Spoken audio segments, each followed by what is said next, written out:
Welcome to another episode. Today, yes, in the question and answer session. The question is, why do teenagers not realize shopping is actually a liability in life's balance sheet? Why do teenagers not realize shopping is actually a liability in life's balance sheet? Inwardly, we are all empty, so we expect objects to fulfill the emptiness. We are all empty in a way. We chase objects, hoping that that will fulfill, and nothing fulfills. No? It is about more and more.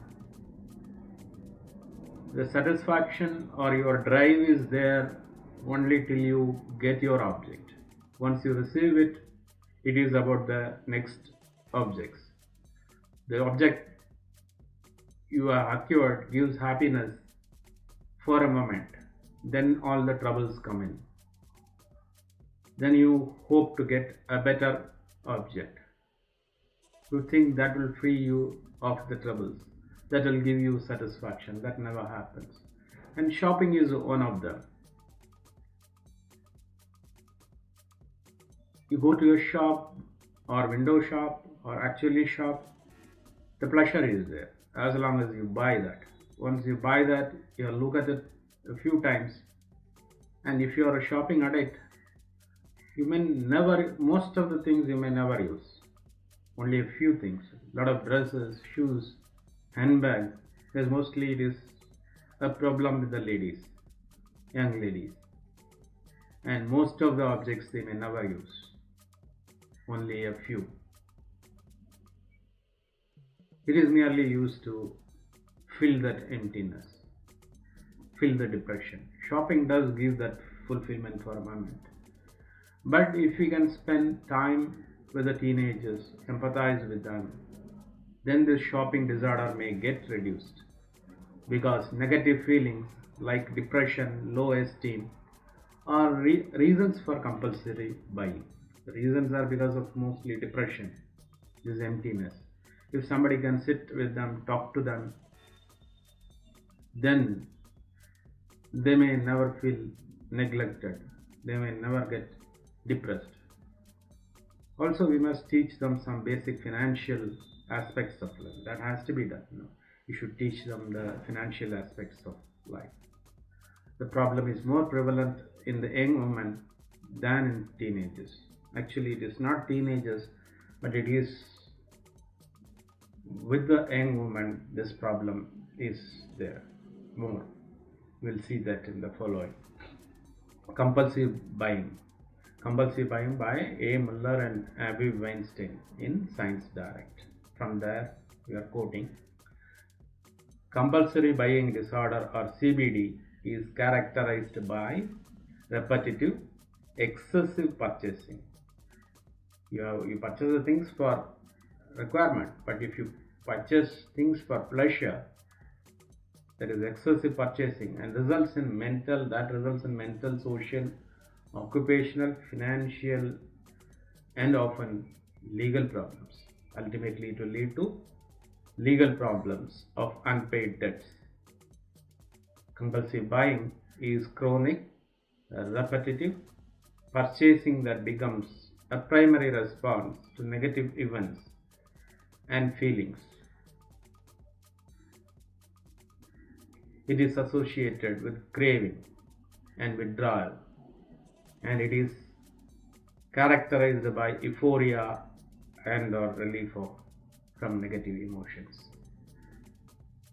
So what happens is, when you purchase, the craving momentarily takes you away from your depression, from your problems, and gives a temporary euphoria or relief from negative emotions. So next we will see a quote from Shopping Addiction by Michael Lejoyox, Aviv Weinstein in Principles of Addiction. Shopping addiction is primarily a female problem, mostly. It is not that men are not there, they are there, but few. Generally, shopping addiction goes with women. The typical age is 30 30s, in their 30s. The typical compulsive buyer is a 36-year-old educated woman. The mean age of onset is 30 years.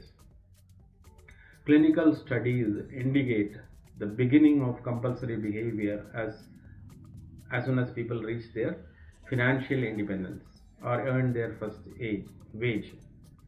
Population-based surveys in the United States show that up to 5% of the adults may have shopping addiction. Study of 200 women who shopped at a Parisian department store found 32.5% met criteria for shopping addiction. Baris, Onan and Slava, Sedefkov, Alper, Evansel.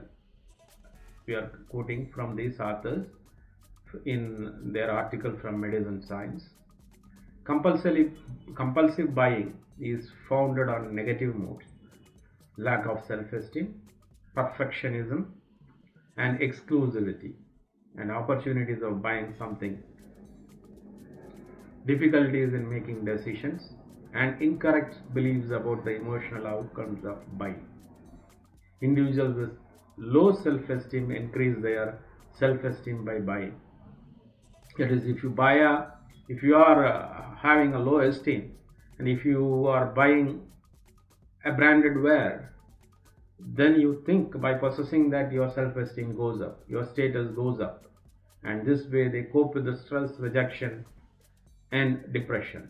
So this is the way people cope with stress, rejection, and depression. In this case, compulsive shoppers see the act of shopping as a way to escape from depressive thoughts. The act of shopping is an escape from the depressive thoughts. It was reported that CBD cases have higher levels of negative feelings such as depression, anxiety, boredom, self-criticizing thought, or anger before the act of shopping. So these compulsive shoppers have depression, anxiety, and boredom, and self-criticizing thought or anger before the act of shopping.